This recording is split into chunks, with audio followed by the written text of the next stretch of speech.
السلام علیکم بچوں، کیسے ہیں آپ سب؟ پچھلی دو کہانیاں آپ نے ہود علیہ السلام کے بارے میں سنی اور آپ نے دیکھا کہ شداد نے جو جنت بنائی تھی وہ کتنی بڑی تھی اور کتنی حسین و جمیل تھی، لیکن اس کے باوجود وہ اس میں داخل نہیں ہو سکا اور گیٹ پر ہی اس کے مر گیا۔ تو یہ کہانی، یہ چیپٹر ہمارا کلوز ہوا۔ حضرت ہود علیہ السلام کی 100 سال کے بعد اللہ تعالیٰ نے اس قوم کے اوپر ایک اور پیغمبر کو مبعوث فرمایا جن کا نام تھا حضرت صالح علیہ السلام۔ صالح علیہ السلام کی کہانی سنانے سے پہلے میں ایک بات کا جواب دینا چاہتی ہوں۔ بہت سارے بچے مجھ سے فرمائش کرتے ہیں کہ آپ فلاں پیغمبر کی کہانی سنائیں، اور جس میں سے ایوب علیہ السلام کی کہانی کی زیادہ فرمائش آ رہی ہے۔ تو بچوں، میں آپ کو یہ بات بتانا چاہتی ہوں کہ میں جو کہانیاں آپ کو سنا رہی ہوں وہ اسی ترتیب کے ساتھ سنا رہی ہوں جس ترتیب سے اللہ تعالیٰ نے پیغمبر بھیجے۔ تو میں اپنی مرضی سے ابھی تک کسی کو میں نے آگے یا پیچھے نہیں کیا ہے، اور ہم اسی ترتیب سے چل رہے ہیں۔ تو انشاءاللہ جب حضرت ایوب علیہ السلام کی باری آئے گی تو ان کی کہانی آپ ضرور سنیں گے، ٹھیک ہے؟ آج جو کہانی آپ سنیں گے اس کا نام ہے حضرت صالح علیہ السلام اور قوم سمود۔ پیارے بچوں، یہ اس زمانے کا ذکر ہے کہ جب حضرت ہود علیہ السلام کو دنیا سے گزرے تقریباً 100 سال گزر چکے تھے۔ لوگوں نے قوم عاد کی طرح پتھروں کو تراش کر اپنے لیے بت بنا لیے تھے اور ہر طرف بت پرستی عام ہو چکی تھی۔ ان کے 2 مشہور بتوں کے نام خر اور زمریر تھے۔ ایسے بدترین حالات میں اللہ تعالیٰ نے حضرت صالح علیہ السلام کو اپنا پیغمبر بنایا تاکہ وہ لوگوں کی رہنمائی کریں۔ صالح علیہ السلام نے ان لوگوں سے فرمایا، اے لوگوں، تم اللہ تعالیٰ کی عبادت کرو، اس کے سوا کوئی معبود نہیں اور نہ ہی کوئی عبادت کے لائق ہے۔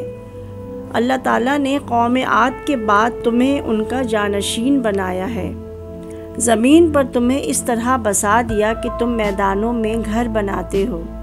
یہ سب تم پر اللہ تعالیٰ کا احسان ہے، اس کی نعمتوں کا شکر ادا کرو، ایک دوسرے کے دشمن نہ بنو، اپنے جھوٹے خداؤں کی عبادت سے باز آ جاؤ۔ بچوں، صالح علیہ السلام کی اس تقریر سے بستی میں ایک ہنگامہ سا مچ گیا۔ صالح علیہ السلام کا وجود کافروں کو اپنے لیے ایک خطرہ محسوس ہونے لگا۔ شروع میں لوگوں کا خیال تھا کہ صالح علیہ السلام ان کے سمجھانے سے رک جائیں گے۔ وہ بار بار صالح علیہ السلام سے کہتے، صالح، تجھے کیا ہو گیا ہے؟ تو ایسا تو نہیں تھا، تو نے تو ہم سب کی امیدوں پر پانی پھیر دیا۔ صالح علیہ السلام کے والد کا نام ابیل تھا، وہ آبادی میں رہا کرتے تھے۔ صالح علیہ السلام نے آبادی سے دور ایک پہاڑی ٹیلے پر چھوٹی سی مسجد بنا لی تھی۔ چند نیک اور فرما بردار لوگ اسی مسجد میں عبادت کے لیے آنے لگے۔ وہ صالح علیہ السلام کا وعظ سنا کرتے تھے۔ صالح علیہ السلام مسجد ہی میں رہتے، مگر وہ اپنے والد سے ملنے کے لیے آبادی میں جایا کرتے تھے۔ کافروں کے مغرور سرداروں نے غریب اور نیک لوگوں کو ستانا شروع کر دیا، اور اتنا ستایا کہ انہوں نے اس مسجد میں آنا چھوڑ دیا۔ وہ سرکش لوگ صالح علیہ السلام کو بھی طرح طرح سے ستاتے اور راستہ روکتے تھے۔ قوم سمود کے بادشاہ کا نام جندع تھا۔ جندع کو جب بستی کے لوگوں نے صالح علیہ السلام کے بارے میں بتایا تو وہ تو جیسے غصے سے پاگل ہو گیا۔ حضرت صالح علیہ السلام کو بلا کر خوب بدتمیزی کی اور چیخا، ہم سب میں سے خدا کو بس تو ہی نظر آتا ہے، آخر تجھے ہی پیغمبر کیوں چنا؟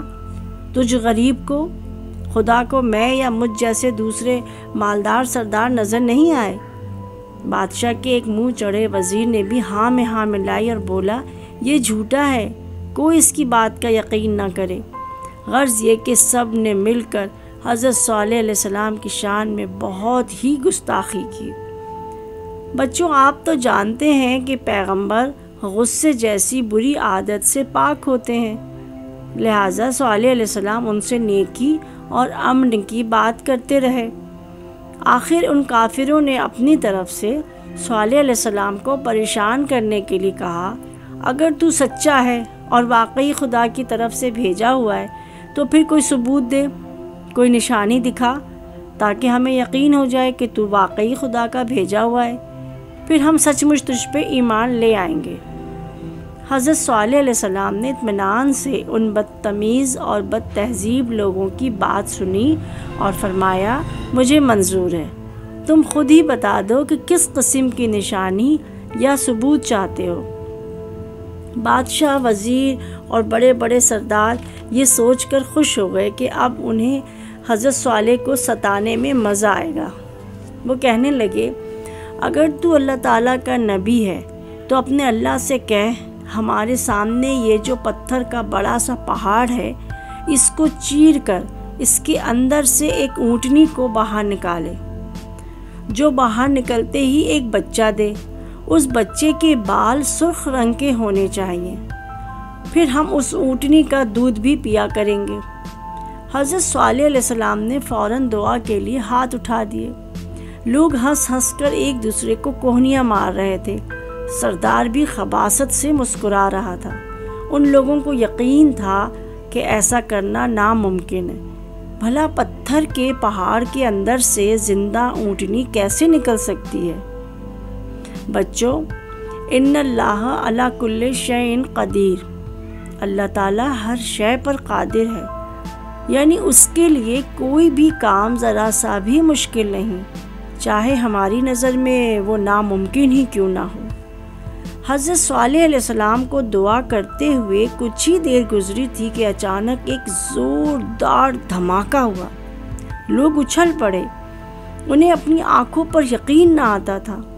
اللہ تعالیٰ نے اپنا معجزہ، اپنی قدرت سب کے سامنے ظاہر کر دی تھی۔ پتھر کا وہ پہاڑ ٹوٹ کر 2 حصوں میں بٹ گیا۔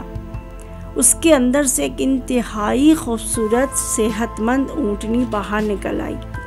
اب تو لوگوں کا یہ حال ہو گیا کہ جیسے سکتے میں آ گئے ہوں، آنکھیں پھٹی کی پھٹی اور منہ کھلے کے کھلے۔ بچوں، وہ اونٹنی جو حضرت صالح علیہ السلام کی دعا سے منظر عام پر آئی تھی، کہا جاتا ہے کہ دنیا کی تمام جانوروں سے زیادہ حسین تھی، اور اس کی جسامت بھی عام اونٹوں کے مقابلے میں بہت بڑی تھی۔ پھر کیا ہوا بچوں کہ اس اونٹنی نے باہر نکلتے ہی ایک بچہ بھی دے دیا جس کے بال سرخ تھے۔ یہ سب ان کی آنکھوں کے سامنے ہوا تھا تو وہ جھٹلا بھی نہیں سکتے تھے۔ آخر ایک سردار نے آگے بڑھ کر حضرت صالح علیہ السلام کی نبوت کی گواہی دی اور اللہ تعالیٰ پر ایمان لے آیا، مگر اسی وقت بادشاہ جو ہے وہ چیخ پڑا اور کہنے لگا تم لوگ پاگل ہو گئے ہو کیا؟ ارے اس شخص نے ہماری آنکھوں پر جادو کر دیا ہے۔ خبردار جو کسی نے اپنے خداؤں کو چھوڑ کر اس جادوگر کی بات مانی۔ نعوذ باللہ۔ وہ لوگ جو ایمان لانے والے تھے بچوں، وہ بھی اب رک گئے۔ اس دوران اونٹنی اپنے بچے کے ساتھ گھاس چرنے لگی۔ ایک سردار سمجھ گیا کہ لوگ اونٹنی اور اس کے بچے سے متاثر ہو رہے ہیں۔ وہ ہر حال میں اس صورتحال کو بدلنا چاہتا تھا۔ اچانک اس نے ایک ترکیب سوچی۔ اب آگے کیا ہوا یہ جاننے کے لیے آپ پڑھیں اور سنیں گے حضرت صالح علیہ السلام اور ان کی اونٹنی۔ بچوں، مشکل الفاظ اور اس کے معنی آپ نوٹ کر لیجئے۔ تراش کر، کاٹ کر، تہس نہس، تباہ و برباد، آبائی مذہب یعنی باپ دادا کا مذہب، امیدوں پر پانی پھیرنا، مایوس کر دینا، عاجز، مجبور، بے بس، قادر، قدرت والا، قابو میں کرنے والا، معجزہ، اللہ تعالیٰ کی طرف سے کوئی حیران کرنے والا ایسا واقعہ ہونا جسے عقل تسلیم نہ کرے، سکتہ ہونا، بغیر ہلے جلے یا حرکت کیے ایک ہی چیز کو دیکھتے رہنا، ہوش و حواس کھو جانا،